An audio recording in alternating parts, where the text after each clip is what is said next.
Hey guys, and welcome to Petrol, and welcome to my CarVid19 daily vlog, uploading a new video every evening at 6 p.m. to keep you sane during lockdown. Now, all of us have had restricted driving over the last couple of months. Our cars have been sat on the drive, not moving very much, and there are certain things you really do need to do to your car to make sure that it's okay. But one of the very cool people I've met on my Petrol journey is someone whose business has what I think is probably the best collection of supercars and hypercars in the UK. So I'm about to jump on a Zoom call with him just to talk about what cars are in the garage, but also how have they been looking after those cars during lockdown.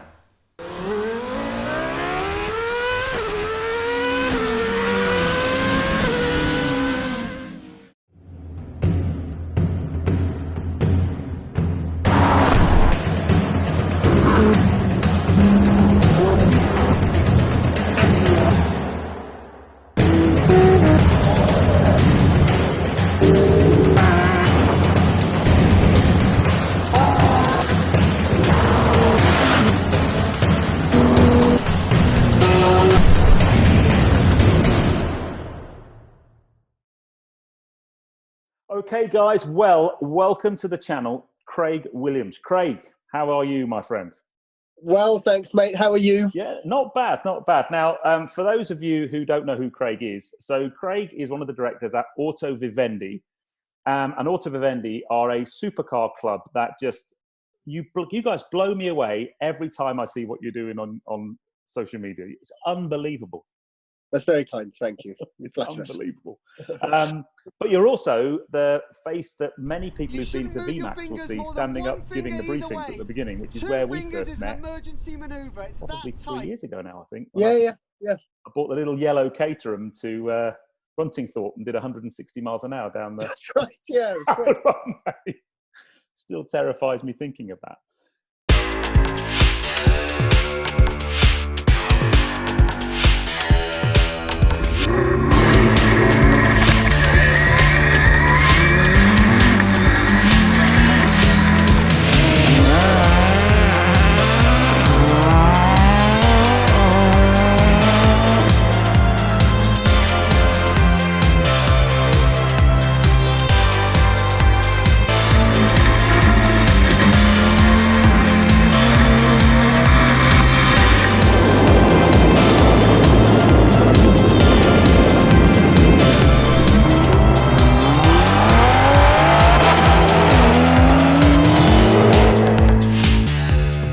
So how have you been in lockdown? Yeah, okay. I mean, we're, like everybody, we've had plenty of time on our hands, which has been great. It's given us a chance to think about the club and think about where we want to take it and what we want to do. Of course, there's been a very somber, serious side to the whole thing. So we've taken that very seriously, and we've, in accordance with it, government guidelines and falling into to help, we've just stepped back and we just pressed pause on the club for a little while, which was obviously the only thing we could do, but also the right thing to do. So yeah. But personally it's been okay. A little bit of unexpected time with my family, which has been great. I should have been away on lots of events like Ascari. I should have been running a few Vmax events, so there's been all that time that I expected to be away that I've actually been at home. So it's certainly been different. So tell us about, so there might be quite a few of my followers who've not heard of Auto Vivendi. So I thought we'd just start off with, what is Auto Vivendi as an entity, as a supercar club? How would you best describe it? What's your executive summary? We are a private member supercar club. We've got a collection of cars, and members pay an annual fee, and in return for that fee, they get time in the cars. In addition to the cars, the cars are the core reason people join the club, but as well as the access to the collection of cars which we have, people come to events, they come to our parties. We have all manner of social activity going on in and around the club, and we have a lot of fun doing it. And we we recognise that people work really hard. People are very passionate about what they do, but in their time off, they like to enjoy themselves, and they like to do that with cars or around people who like cars, and that's what we provide. We're constantly evolving our collection of cars, which I know you want to talk about a little bit later. Oh yeah. But no, we typically buy 20 cars a year, brand new supercars from all the brands, and you know, we just work hard to provide our members with an absolutely second to none experience, both in terms of the quality of service, you know, the customer service, and the cars that they have had the access to.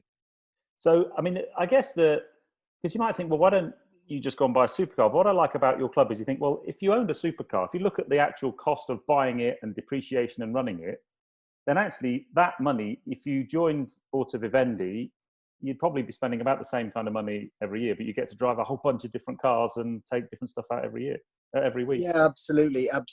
This is the thing, and we're not here to replace supercar ownership or any car ownership, really. We're here to complement it.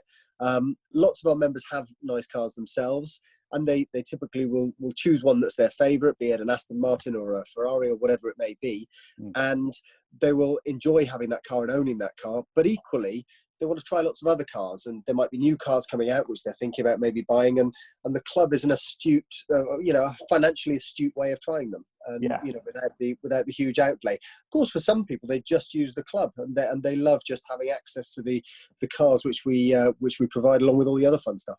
So you've got different tiers of how much you pay per year, and that gives you time in the car, right? Because you've just changed the way in which that works recently. Yeah, so what we've tried to do is create a model which is as close to owning a car as can be, albeit you have access to lots of cars. And members pay an annual fee, and they get an annual number of days and an annual amount of mileage. It's an annual mileage allowance which they can use on any of the cars. So the historical model of supercar clubs was based on points and seasons, and we've just stripped that right out to make it very easy to understand. People know how many days roughly they want to use cars. They know roughly how many miles they want to do. So we just give them that, and it's working really well. It's working really well.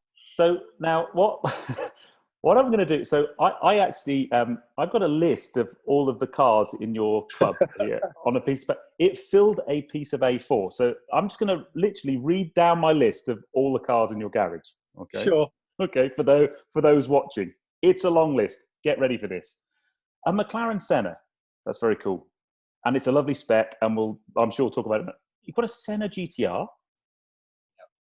Two McLaren 720Ss, a McLaren 600 LT Spider, one of my favourite cars, a McLaren GT. Then we run into the Aston Martin side of the garage. So you've got a Zagato shooting brake. For me, one of the most beautiful cars on the road today. I just think they are stunning things.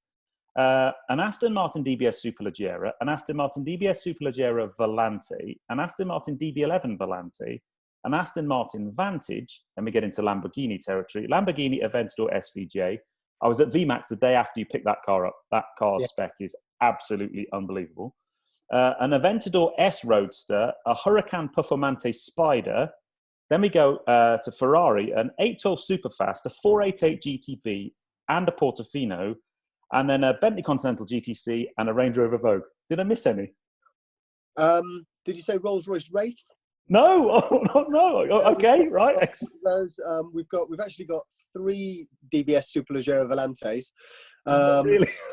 Yeah, we've got a Lamborghini Urus we're waiting to collect after lockdown, and we'll have the SVJ Roadster coming, which we're really excited about.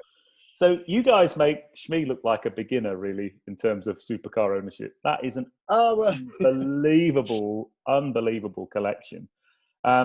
Now, what you also do, which is you do some fairly spectacular car collections as well. You did a pretty big one at Aston Martin not that long before lockdown. You picked up 5 or 6 cars on the same day? 6 cars, yeah, that was really special. We know the guys at Aston pretty well. Aston Martin sponsor all our events. Vmax 200 and our Ascari event, so we're very close to those guys, and they're a great bunch, making some fantastic cars. And we were picking up 6 cars, and we spoke to them and said, look, I know it's a bit unconventional, but could we pick them up from the factory? And they embraced this with open arms, and it turned out, as I understand it, to be the largest ever single collection of cars from the factory. And what we did was we took our members there, and we had lunch. We unveiled the cars. Marek Reitman, who's a super cool guy, the head of design there. He unveiled the cars, made us feel really special, and then the icing on the cake was the members all got into the cars and drove them back to the clubhouse in London. So we had a convoy which we filmed, and as you can imagine, it was a really special day. We had a wonderful time. So see, the guy who should be on here as well is your partner in crime, Richard, because when I watch you on social media, you and Richard are just living the dream, my friend. Oh, we're having a go. Specking all these amazing cars. It's how do you go about deciding what you're going to get? Is it driven by the members? Is it a bit about what your preference is, or a bit of both? We're kind of careful what we buy, because at the end of the day we are a business, and we need it to be profitable, and we need to make sure we're there to fulfill all those memberships for our loyal members. So we're careful what we buy, and we don't buy absolutely everything, but we typically buy most things. All the new Ferraris, all the new Lamborghinis, all the new Aston Martins, all the new McLarens. We'll always have a Rolls Royce. We'll always have a Range Rover. We get very excited about the cars that are coming next. It's super special. But for us, it is about providing that ultimate experience for the members and making sure that they are really constantly excited by the cars, and that the collection keeps evolving to make it exciting. There are cars we've kind of feel like we've got it wrong with occasionally. The Honda NSX was an amazing car, but it didn't get much use in the club. Yeah. It was still a wonderful car. We've had a few 911s. We've had a GT3 RS and a GT3 Touring, which were wonderful cars, but again, didn't get used all that much. So, we are careful what we buy, but typically we do buy one of everything. Yeah. Might you be having a McLaren that has 3 seats at some time in the future? Maybe it's a special car that. I don't think we will get a Speedtail. It's not one that, because of the value of the car, it wouldn't sit easily within the membership model. And it's very expensive to insure. We didn't. We didn't choose to get one. We didn't get on the list for one, nor did we especially try. But I think it will be sensational. Having watched that Top Gear footage, really, really special. I guess it would be the same for Valkyrie as well, right? It's just... we'd love one. We'd love one, and we'd love a Valhalla as well. We'll see what happens with those cars. But, they are... it's mind-blowing how, you better than anybody know, the cars are just evolving so fast. It's incredible. Any of those, I've driven quite a few of them. 720, certainly the McLarens. I've not driven a Senna yet, but 600 LT for me is that sweet spot. The 720 frightened the life out of me. It was just it's so fast. Yeah, it's really quick. We use them for our 200 mile an hour challenge, where the people come and drive the cars to aim for top speed on the runway with our instructors, and the 720, it spun the wheels in a straight line at about 100 in the dry. It's just staggering. You really have to respect these cars these days, and it's one of the reasons that all our new members undertake a Supercar Driving Awareness Day with us, where they go out with one of our instructors, a police instructor. Yeah, we take it really seriously, the fact that we're putting people that we don't always know especially well into very, very high performance cars. But our members are a very sensible bunch of people. But this day, it really highlights the things that you need to be aware of and how cognizant you need to be out on the roads, and people find it very useful. I think that the first time you get in a supercar is a very overwhelming thing, I think, and I'm very lucky I've driven quite a few, but they still, whenever you get in them, you still have to treat them with super respect, because at the end of the day they can bite you really nastily. So what have you surely keeping those during lockdown where they're not able to turn a wheel, have you had to do anything special to them to make sure they're all okay? Just keeping batteries charged, checking on them from time to time. We're lucky that one of our staff members lives right by the clubhouse, so we've kept a close eye on the cars and just made sure they're all fine and tip top, but nothing exceptional. We're now we're starting to use them again. They're having full valets and medical grade wipe downs between each booking, so we're taking it really seriously. But no, we haven't had to do anything. Supercars are generally these days fairly reliable. You'll always get the odd glitch or the odd little battery thing or something, but if you just keep on top of it, they're fine. Yeah. And typically, how long does a car stay in the collection? Is it you must have like a spreadsheet somewhere with a really complex model that works out when they paid for themselves and stuff? Or? We don't. We kind of just know. You know, there are times that an opportunity will arise when somebody's looking for a car like one of ours, or we get the opportunity to trade one in for something new. So we take advantage of those opportunities. But there's no set time really. You know, if miles start to pile on, we'll probably move something on. But we just sort of have a good feeling. We do keep a close eye on the metrics, of course. You know, we're not blasé about that. But it's really just if cars are starting to not be used, starting to have lots of miles put on them, then that's maybe the time that they move along. And just how much time do you and Richard spend on configurators? Because you do spec cars really nicely. Yeah, well, I have to say that's all down to Richard, actually. I'd love to take the credit for that, but that's all down to Richard. And sometimes he has these ideas and the rest of us are like, really? And then you see it, and you might see it on the configurator and you're still not sure. And when you see the car, your mind is blown. I mean, the Senna was a case in point for that. The Senna's super brave, actually. But yeah, I've not seen it in person, obviously. But you look at the images of that, what a spec. It's incredible. And, you know, we've had lots of lovely compliments about it. And of course, it's not, you know, spec is a very personal thing.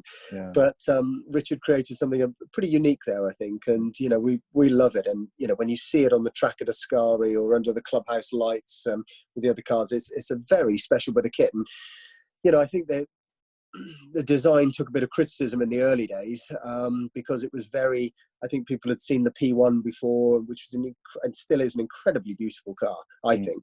And then you see the Senna, which is perhaps a little bit awkward from certain angles, but it's obviously built to do one thing, and that's to drive very fast around tracks, which it does in the most mind-blowing way. I mean, I've never driven anything like it. I mean, I've driven lots of supercars. I've driven a few sort of track cars and things like that. Not to any great skill level, I must say, but the Senna really is. You can't comprehend what that car can do. What do you think is the most popular car in the garage in terms of the one that people keep? We call it a clubhouse, by the way. That's our sorry. That's all right. The Aston Martin DBS has been incredibly popular. It's a really good car. You've driven it, I know. It's I've driven it 193 miles an hour at Vmax, actually. That's right. Yes, indeed. That was a special thing. Very special. It's incredible. I mean, it looks just so. For me, I wouldn't change a thing about the looks. It's a nice place to be, and it's incredible to drive. It's a real experience car. So that's been very popular. The Urus has been very popular. We've had 2 of those. We've got another one coming. That's been really popular. And it's again a great car to drive. The McLarens, you know, they're always everybody loves a 720. Everybody loves the 600 LT Spider, which you've mentioned. You know, it's a great car with those exhausts right up behind you. It's a bit special. I think they're all just good for different reasons. You know, you can't, for me, a Performante Spider with the roof off on a sunny day with that V10 is intoxicating. No, I don't fit in them, unfortunately. Just can't fit in one. Yeah, they're very tight. At an event once, and I was heartbroken because I managed to move it around a car park, but I thought I can't. It's too small. Yeah, they are. They're very snug. And you're a tall guy, so yeah, it's tricky. But no, in answer to your question, first world problem. They're all popular at different times with different people. People have their favourites. New cars are always popular. You know, we've just got a Bentley GTC. Lots of people are trying that. Ferrari 812 super fast. That's amazing, and our members love that too. So there's no perfect answer to it, but the DBS probably stands out as a recent one. So talk to me about Ascari then, because firstly, it's an amazing track because it was built as a destination circuit because it's got this accommodation and stuff around it. And it was initially, I think it's about 18 years old now, I think, off the top of my head. We've been going there for 3 years, and I first went there about 6 years ago. And it was initially, the plan was, I think, to have a hotel or lodges or something, which may or may not be still in the planning. That never happened, but it does have nice accommodation nearby and a villa that you can stay at nearby. We looked at it, and you know, we're not necessarily a track day operator. We do lots of events all over the world, but we're not necessarily a track day operator. Nor did we especially want to dive into that market. It's pretty well catered for by some good people. But what we do like to provide are lifestyle experiences, which we kicked off, I guess, back in 2016 in many ways with the Holy Trinity, where we took the McLaren P1, Porsche 918 and the LaFerrari and let people drive them to 200. And we've kind of kept evolving that model of providing really sort of bucket list type experiences for people. Yeah. And Ascari is a place that really ticks that box, because the corners were designed to emulate lots of corners from famous F1 circuits.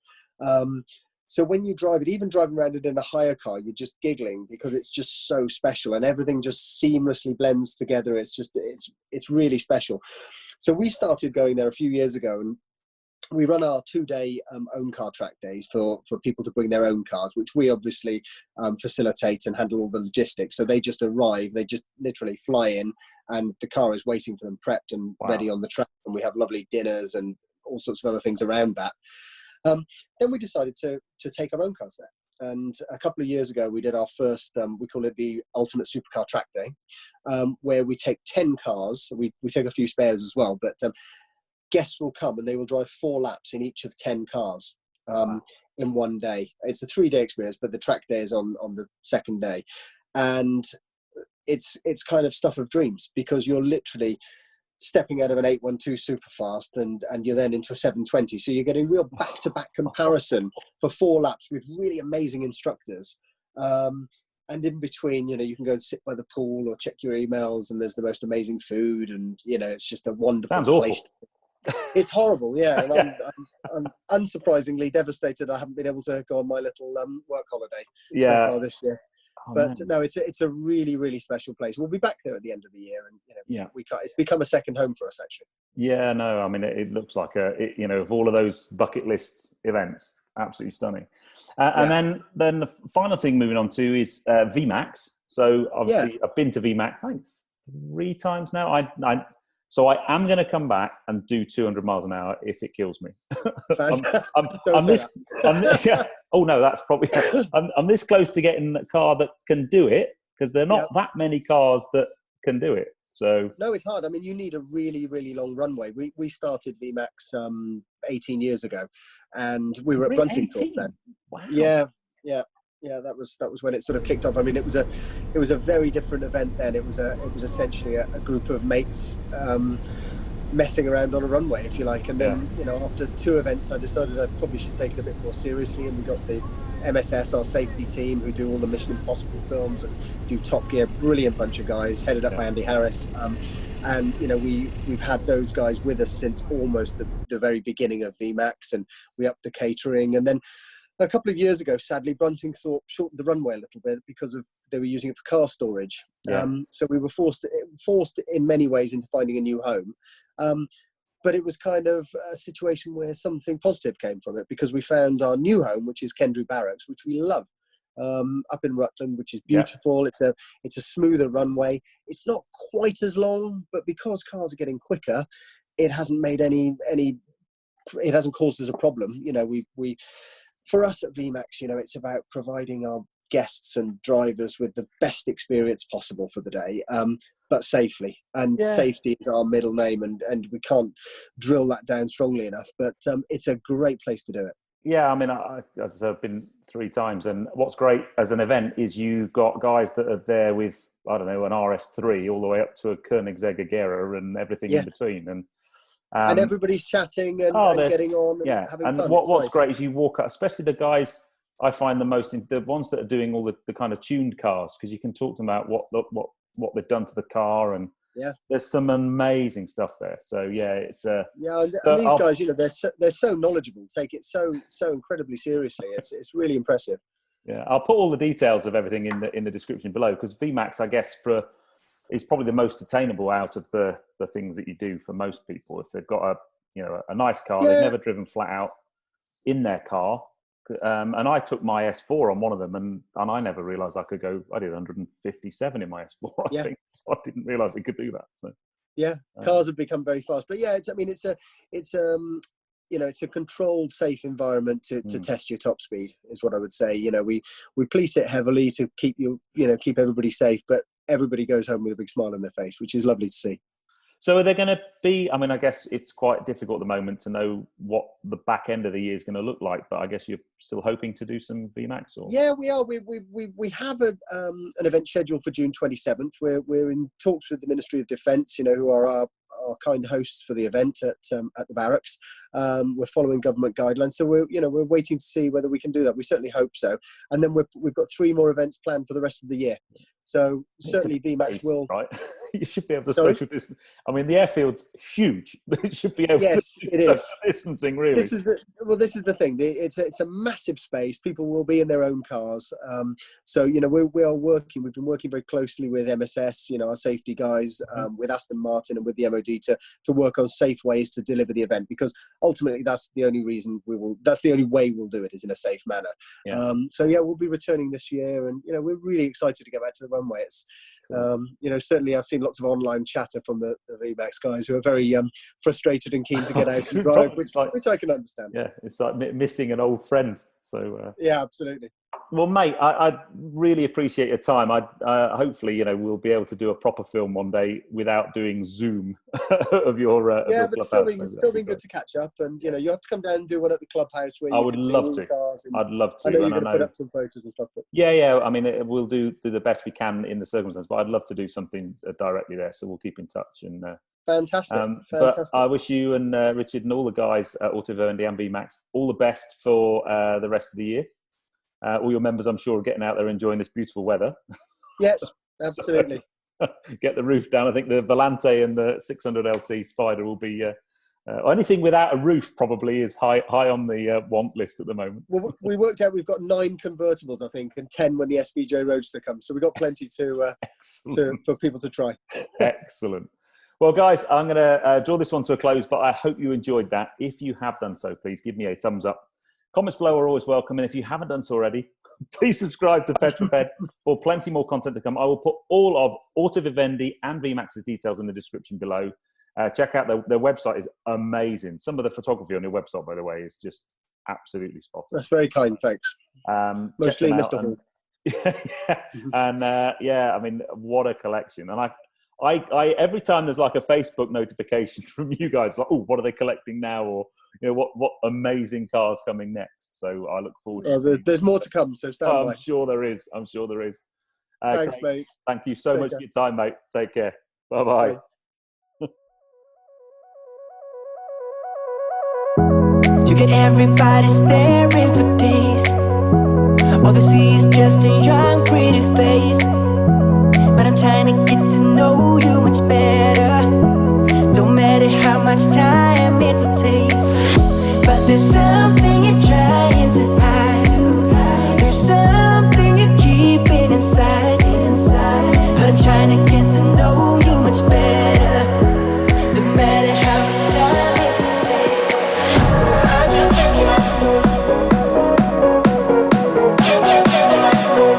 I just can't.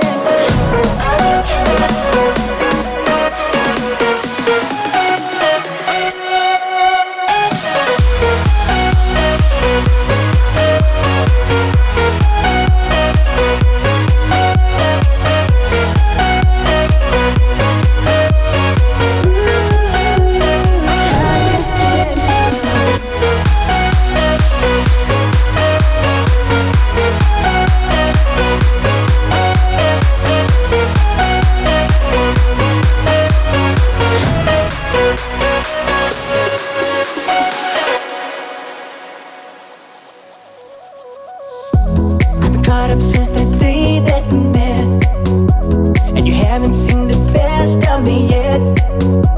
There's nothing like